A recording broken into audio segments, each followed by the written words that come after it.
Wait a minute, so you're telling me this kid is not even a professional athlete yet and he's charging $500 for his first pair of signatured sneakers that are an independent brand? This is quite a story. We're going to go ahead and cover this in this video.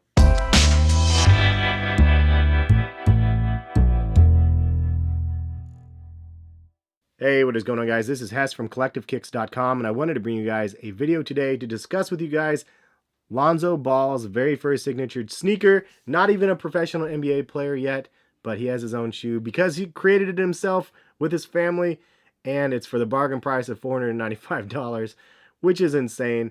But it's brought us here today where you guys are watching this video and we can discuss this. So the shoe is known as the ZO2, but what happened to the ZO1 is what I'm wondering. The pair is $495, and then if you want a signature with the like special light up box case that it comes in, it's $1,000, and you can pre-order them now, and they are going to be delivering, I guess, in November sometime. No refunds, it says in big bright letters, but it's a new day and age right now. First of all, the fact that this kid wanted to have a major brand backing him and his dad was so against it because they wanted to have the Big Baller brand behind the release, so it was going to be like a collaboration more or less, Big Baller brand and Nike or Under Armour or Adidas. And all of the three brands were like, nah, that's not going to happen. So they went their own route and went independent and now are releasing their own sneaker. Is it groundbreaking technology? Probably not, because this is something that independently was created versus these companies like Nike that have millions of dollars that they can invest into creating something like the Vapor Max. There's lots to be said about this, but ultimately the dad is really, really headstrong that his kids are going to be the best. And we've heard it all in the past that everybody's going to be the next Jordan. So supposedly the dad says that the kid is better than like Curry and Westbrook combined and then somebody else, which is kind of an outlandish statement to be saying stuff like that when the kid's just in college. But if he ends up going pro, will he be the real deal or not? Who knows? It's going to be a fun ride. And it's not, I think the media gravitates towards this because we all now have eyes on this kid, and is he going to be able to be the success that everybody thinks that he's going to be, or that he and his family think that he's going to be? It's kind of like now we're living this journey with them. Or is it going to be kind of like a Harold Miner sort of deal? If you don't know who that is, look up Baby Jordan. On the positive side of all this, though, is 2017, and if you build your brand yourself, you can sell whatever you want. And like, this kid has 1 million plus followers on Instagram and stuff, and so he has a cult following of people around him, and some people are going to be interested in buying his products because it's his. Social media can really drive the future for a young person and their brand.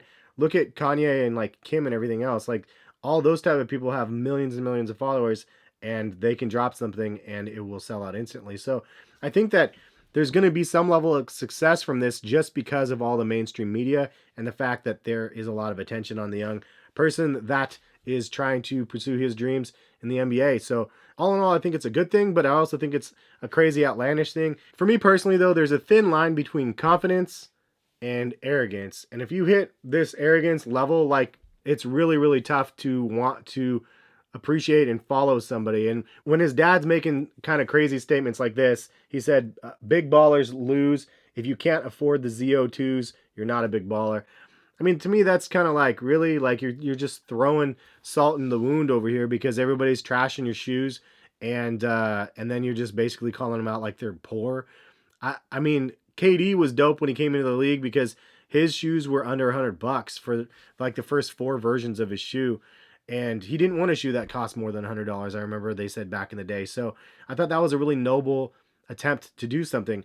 When you're coming into it and you're, first of all, Big Ballers is the name of your brand. On top of that, you have a shoe that's 3 times more expensive than anything on the market for a performance basketball shoe that might not even perform. It just seems really arrogant to me, and I think that that is only going to take you so far. I know for some people like Kanye, his arrogance is backed up by talent to some degree, and obviously he is the like mogul that he is today because of everything that he has confidently said that he is. It's kind of a catch-22, but ultimately, like, what do you guys think? Do you think this is going to be one of those brands that just comes out of the gate swinging, fails, falls hard, and then can't recover?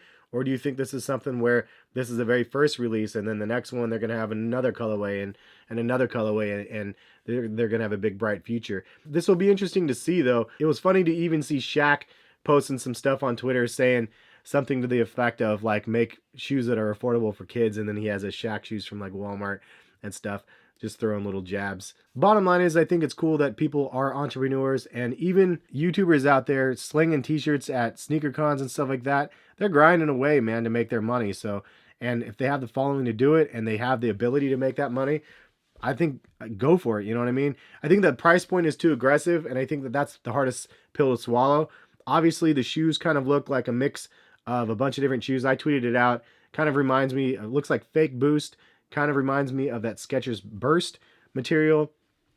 Has the same look at the Kobe AD, in my opinion. A lot of people said Kobe 8s as well. And then to finish it off, kind of has that crazy light side molding on the midsole or something like that. So not a horrible looking shoe, in my opinion. It's one that I would buy for like 150 bucks probably, just to see and check out how the materials are and everything in hand. But $500 is like, nope, not gonna happen, right? But this is the first step for these people, and it's gonna be interesting again to see how everything unfolds. All eyes are on them, whether they succeed or fail. When you get into the mainstream media as big time as what they are as a family and where they're planning on going, whether or not they succeed or fail, it's going to be something that's really trying on them to be able to handle all of the media attention in the positive or negative ways. So, I mean, nobody really wants to bring down a family. I think the overall idea of having them have this successful company and successful venture based on their brand, I think is, I mean, everybody kind of has those type of dreams. They're just kind of doing it in an in-your-face sort of method, and some people hate it.